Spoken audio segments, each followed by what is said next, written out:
All Type 1 exhaust systems are required to have a fire suppression system installed. It is composed of several components. This is called a fire suppression pipe. This fire suppression pipe extends over your workstations. In the event of a fire, the system will activate, putting out the fire before it reaches your exhaust system. There are some important elements of the fire suppression system to understand. One is that they are movable, but should only be adjusted by your fire suppression company. There is no chemical in the pipes until the system is activated and charged to disperse fire retardant chemicals.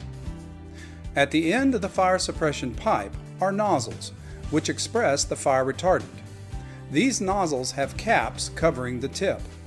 The purpose of these caps is to keep grease out of the nozzle. If grease collects and compacts inside this nozzle and there's a fire, the nozzle can't release the fire retardant. When you're in your kitchen, you always want to make sure that these caps are in place.